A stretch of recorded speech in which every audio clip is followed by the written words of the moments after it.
সংশোধনী যে ওয়াকফ আইন তার বিরুদ্ধে আজকে এই প্রতিবাদ সভা, এই প্রতিবাদ সভা থেকে আপনাদের কি বার্তা? আমাদের বার্তা যেটা হচ্ছে, এরা সব জায়গায় একটা কালা আইন পাস করার চেষ্টা করছে, যেটা আমার মনে হয় যে মৌলিক অধিকার লঙ্ঘন করা। কারণ ভারতের সংবিধান, বাবা সাহেব আম্বেদকর যে সংবিধান রচনা করেছেন সেখানে পরিষ্কার বলা আছে সমস্ত ধর্মের মানুষ তাদের সংবিধানকে মেনে তারা যে যার মতো করে ধর্মাচরণ করতে পারবে, এটা আমাদের মৌলিক অধিকার। কিন্তু এই ক্ষেত্রে দেখা যাচ্ছে যে ওয়াকফ আইন যেটা পাস করেছে সেখানে সরকার ডাইরেক্ট ইন্টারফেয়ারেন্স করছে, অর্থাৎ তারা হস্তক্ষেপ করার একটা চেষ্টা করবে। সেই ক্ষেত্রে যে মুসলিম ধর্মাবলম্বী মানুষরা আছেন যারা বিশ্বাস করেন ওয়াকফ সম্পত্তি হলো আল্লাহর সম্পত্তি, সেই সম্পত্তির ওপর তাদেরই অধিকার থাকা উচিত। আমার মনে হয় এই আন্দোলনটা একেবারেই জায়েজ আছে। তার কারণ হচ্ছে সরকার যেরকমভাবে সমস্ত কিছু নিয়ন্ত্রণ করে একটা কমিউনাল হারমোনি যেটা ভারতে রয়েছে সেটাকে নষ্ট করার চেষ্টা করেছে, তার জন্যই এই প্রতিবাদ আমরা সবাই করি। এটা সংখ্যালঘুদের নিজস্ব একটা সম্পত্তি, তার উপরে সরকারি হস্তক্ষেপ। আপনি এই ভারতবর্ষের একজন নাগরিক এবং এই সংখ্যালঘুদের এই ব্যক্তিগত সম্পত্তির উপর যে হস্তক্ষেপের ব্যাপার আপনি কিভাবে দেখছেন? এটা অত্যন্ত বাজেভাবে দেখছি, কারণ আমরা বারবার মনে করি নানা ভাষা, নানা মত, নানা পরিধান, বিবিধের মাঝে দেখো মিলন মহান।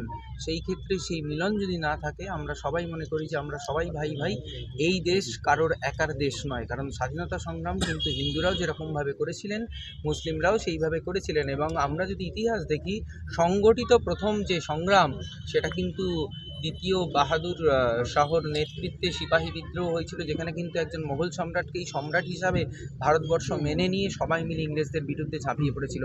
সেই ইতিহাসগুলোকে এরা ভুলে গেছে অথবা মুছে ফেলার চেষ্টা করেছে। এদের এই অশুভ শক্তি কোনোদিনই সফল হবে না। আপনি একজন হিন্দু হয়ে, হিন্দু ঘরের ছেলে হয়ে অনেকেই হিন্দু রাষ্ট্রের দাবি করছে, এই বিষয়ে আমি একজন মানুষ সবার আগে, আর এটা হচ্ছে ভারতবর্ষ হিন্দু রাষ্ট্র নয়।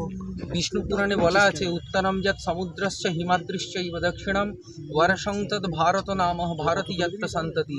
যেই দেশের উত্তরে হিমালয় পর্বত এবং দক্ষিণে বঙ্গোপসাগর রয়েছে বা ভারত মহাসাগর রয়েছে, সেই বিস্তীর্ণ ভূমি হচ্ছে ভারতবর্ষ। আমি একজন ভারতীয়, তার আগে আমার পরিচয় আমি একজন মানুষ, তারপর আমার পরিচয় আমি হিন্দু।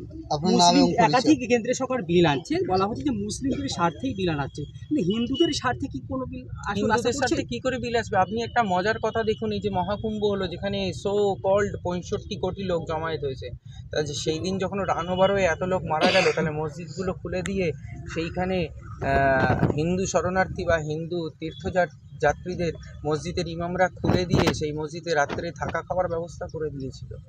আপনার মনে হয় যে এর মধ্যে কোনো দ্বিধা বা কিছু দ্বন্দ্ব আছে হিন্দু মুসলমানের মধ্যে? পুরোটাই তো দেখানো হচ্ছে, শো অফ করা হচ্ছে। এবং কিছু মেইনস্ট্রিম মিডিয়া আছে, তারা এই জিনিসটা হয়তো বায়াসডভাবে বা তাদের হয়তো এডিটোরিয়াল পলিসি আছে সরকারের থেকে, তাই এই কালা সরকারকে তারা সাপোর্ট করে যাচ্ছে। এই অশুভ শক্তি বেশি দিন টিকবে না। কৃষক আন্দোলন করে যেমন বিল প্রত্যাহার করেছিল, এইখানেও আন্দোলন করে আমরা এই বিল প্রত্যাহার করতে বাধ্য করব সরকারকে। এই যে বারবার আপনি যে মিলাদের কথা বলছেন, কিন্তু একটি রাজনৈতিক দল তারা বারবার বিভেদের কথা বলছে।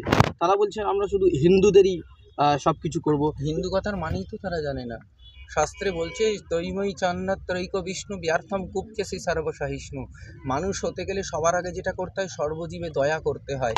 সেখানে কোনো ডিসক্রিমিনেশন থাকে না, কে হিন্দু, কে মুসলিম, কে সাদা, কে কালো, কার ডানহাতনি, কার বাঁহাতনি, সবাই ঈশ্বরের সন্তান, সবাইকে সমভাব দিতে হয়।